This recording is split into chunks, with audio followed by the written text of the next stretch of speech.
करके ची चा टीटा कर रहे हैं, इससे वोट उठ नहीं मिलता है। करके ची चा टीटा कर रहे हैं, इससे वोट उठ नहीं मिलता है।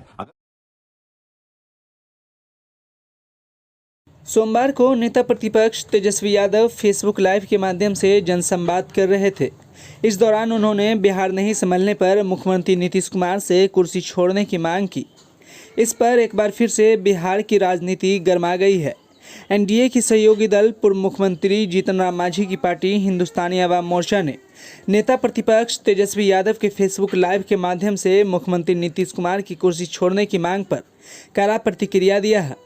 हिंदुस्तानी अवाम मोर्चा के राष्ट्रीय प्रवक्ता दानिश रिजवान ने कहा है कि नेता प्रतिपक्ष तेजस्वी यादव फेसबुक पर आकर ची चा टी टा कर रहे हैं, इससे जनता वोट उठ नहीं देने वाली है।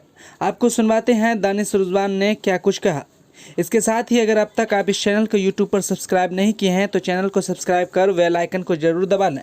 साथ ही ये वीडियो अगर फेसबुक पर देख रहे हैं तो फेसबुक पेज को लाइक और फॉलो जरूर करें। देखिए, नेता प्रतिपक्ष तेजस्वी यादव जी के आज जो फेसबुक के माध्यम से जनसंवाद स्थापित हुआ था, तो हमें उम्मीद थी कि जनता भी अपनी राय कुछ रखेगी। लेकिन नेता प्रतिपक्ष सीधे सीधे माननीय मुख्यमंत्री जी से आज इस्तीफा मांग रहे थे और इस्तीफा मांगकर कह रहे थे कि सत्ता हमको सौंप दीजिए, हम बिहार चला के बताएंगे।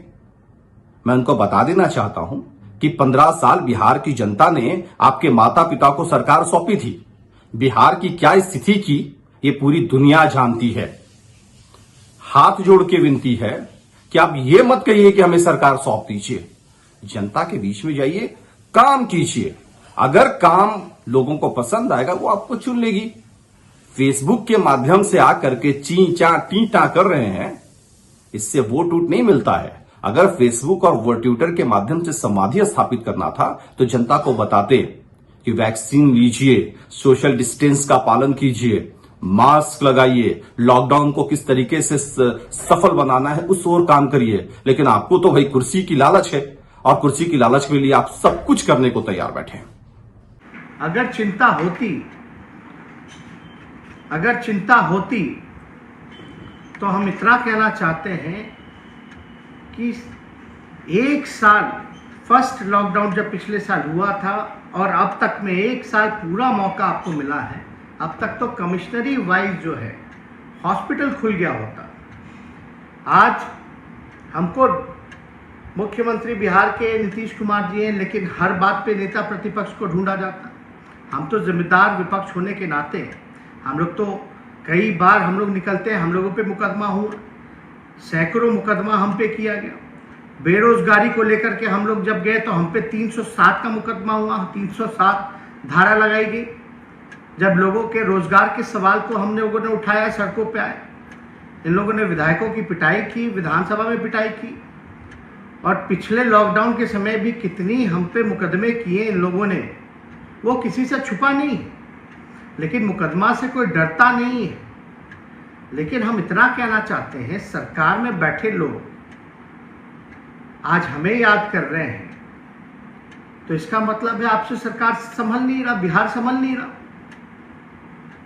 तो आप कुर्सी पे क्यों बैठे हैं जब बिहार आपसे नहीं संभल रहा? आप ये जो जनता ने तो विश्वास पूरी तरीके से खो दिया है बिहार सरकार पर से। नीतीश कुमार जी और बीजेपी से विश्वास उठ गया है। किस बात का डबल इंजन का सरकार है? अगर सत्ता नहीं संभल रहा तो आप छोड़ दीजिए। अगर हम लोगों को मौका मिले तो हम लोग बताएंगे कि काम कैसे होता है। तो इस महामारी के समय में क्या हुआ, कहां खर्च हुआ? ना तो अस्पताल है, ना ऑक्सीजन है, ना दवा है, ना एम्बुलेंस है, ना वेंटिलेटर चलाने वाला है, ना कोई है। तो ये पैसा कहां गया पिछले बार का? सीएम रिलीफ फंड का पैसा कहां गया? पूरे स्वास्थ्य बजट का पैसा कहां गया? पीएम केयर का पैसा कहां गया? ये बताएं। कोई ट्रांसपेरेंसी नहीं है। और इस बार फिर हर एक विधायक से लगभग जो है 2 करोड़ रुपया विधायक और एमएलसी से जो है वो काटा गया है। 2 करोड़ अगर आप लगाएं तो 243 एमएलए होते हैं, 243 एमएलए और 69 एमएलसी, यानी टोटल जनप्रतिनिधि हो गए 312।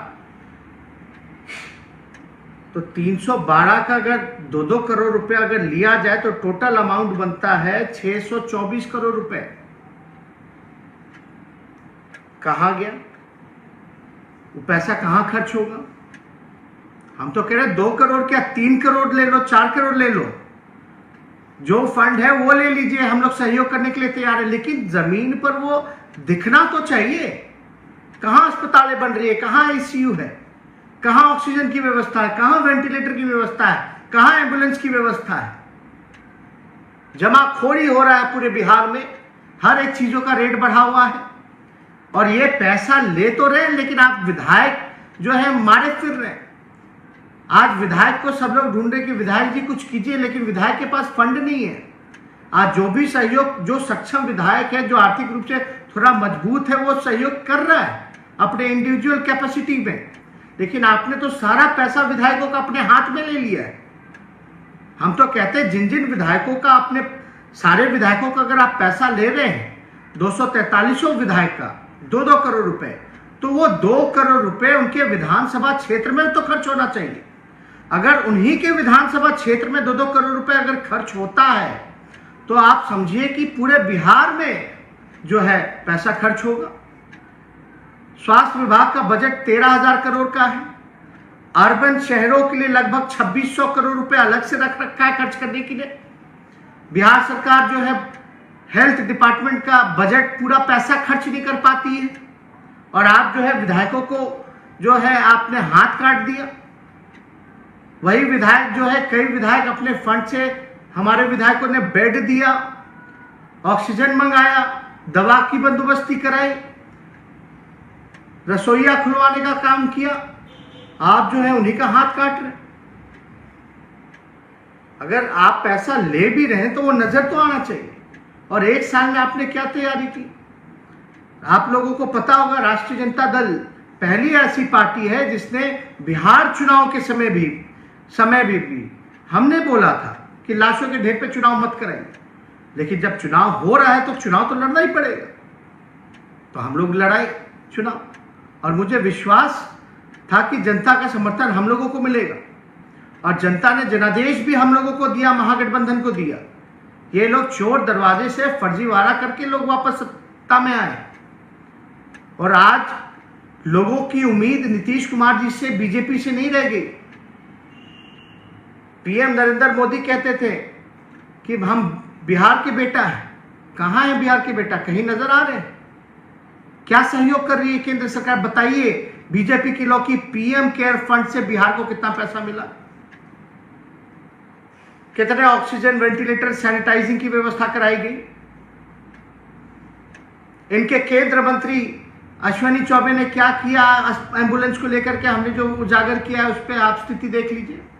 जो स्वास्थ्य राज्य मंत्री है वो इतना बड़ा बेईमानी कर रहा है।